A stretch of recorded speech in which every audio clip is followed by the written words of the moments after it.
So today we're going to start talking about level 3 of grammar, which is comprised of phrases. And we'll delve more deeply into our first type of phrase, which is the appositive. But first, a quick overview of phrases. A phrase is a group of words that does not have a subject-predicate pair and that acts like a single part of speech. We use phrases to make our ideas more elaborate. We might use a simple adjective in a sentence, or we might use a prepositional phrase instead, or we could even use a participle or a participial phrase. Now, in the red example below, a democratic government, democratic is an adjective that's modifying government. That's all well and good, but it's not very specific. If we wanted to make our modifier more precise, we would use the green example, where three prepositional phrases, of the people, by the people, and for the people, are used to modify government. The prepositional and participial phrases just give us ways to make the adjective idea more developed. We will be learning about 5 types of phrases: appositive and prepositional phrases, as well as 3 types of verbal phrases: the participial, infinitive, and gerund. Before we delve into the appositive, it's important to know the difference between a phrase and a clause. Now, a phrase and a clause are both comprised of groups of words, but a clause contains a subject and a predicate. A phrase does not include a subject-predicate pair. Now, in the green example, my sentence says, my roommate, Amanda, works for a nonprofit organization. For a nonprofit organization is a prepositional phrase. While it functions as an adverb to modify works, it does not contain a verb itself, so it does not have a subject-predicate pair. It's just a phrase. In the red example, however, my sentence says, my daughter volunteers because she loves helping others. Because she loves helping others is a dependent clause. The subject is she, and the predicate is loves. Now we're going to start with appositive phrases, which interrupt this sentence.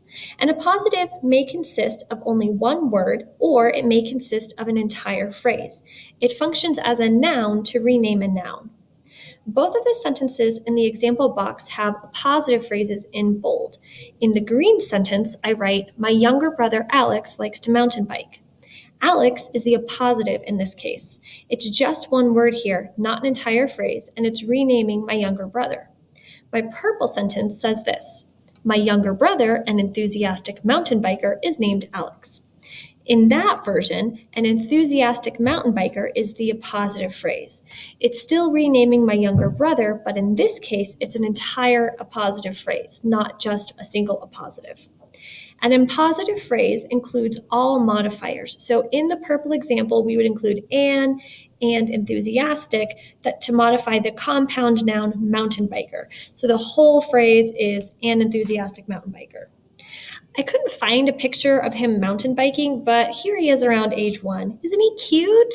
He's a junior in high school right now and would be super embarrassed to know that I was sharing this picture, so let's move on. Now, if the appositive phrase is essential to the meaning of the sentence, we do not use commas to set it off. If it's not essential, we use commas. Here's what that looks like. In the green example sentence, I write, the author J.K. Rowling was born in Yate, England. Here, the phrase J.K. Rowling in bold is crucial to the meaning of the sentence. It's not just that any old author was born in Yate, it's that J.K. Rowling was born there.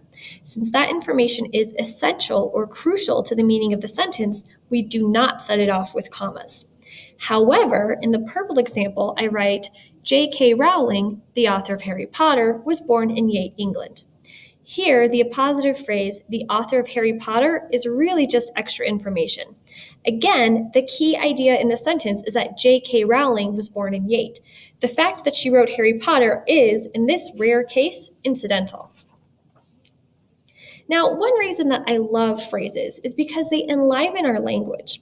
They help us to add more information and color to our communication. We can also vary the rhythm of our sentences depending on where we place phrases. There are 3 basic ways to structure a sentence with phrases: a sentence opener, a subject-verb split, and a sentence closer. Now, in each of my example sentences up here, the appositive phrase is the same. A grumpy white dog modifies Maggie. The core idea communicated in each sentence is that Maggie ate a hamster. But the structure of each sentence shifts depending on where I put the appositive phrase. In the green sentence, I write, a grumpy white dog, Maggie ate the hamster. Here, the appositive phrase is a sentence opener. This puts the action at the end of the sentence and sort of condenses it in a way that makes it more dramatic. In the purple sentence, however, the phrase splits up the subject-predicate pair. It draws out the sentence to leave you with a taste of suspense. Maggie, a grumpy white dog, ate the hamster. You're left wondering what Maggie will do because you're interrupted by the appositive.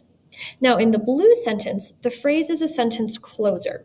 Here, the action happens at the beginning of the sentence, and the appositive phrase provides a bit of resolution or wrapping up. So we say, the hamster was eaten by Maggie, a grumpy white dog. So it kind of trails off your ideas there. And in case you're wondering, these sentences are all true. Maggie was the dog I grew up with, and while she had many fantastic qualities, playing nice with rodents was just not one of them. If I haven't told you this story by this point in the year yet, make sure you ask me about it tomorrow. Finally, appositive phrases need to be located next to what they rename. If they are misplaced, it's what we call a dangling modifier. So if you look at my red example here, I wrote, Maggie ate the hamster, a grumpy white dog. That doesn't make sense because our appositive phrase, a grumpy white dog, is clearly trying to modify Maggie. But the way it's placed makes it sound like the hamster is a grumpy white dog, which doesn't make any sense. We could correct it by moving the appositive phrase to the sentence opener position, as in the green example, a grumpy white dog, Maggie ate the hamster. You could also do a subject-verb split there and it would work just the same. The idea is that your appositive should come either directly before or directly after the noun that it's going to rename.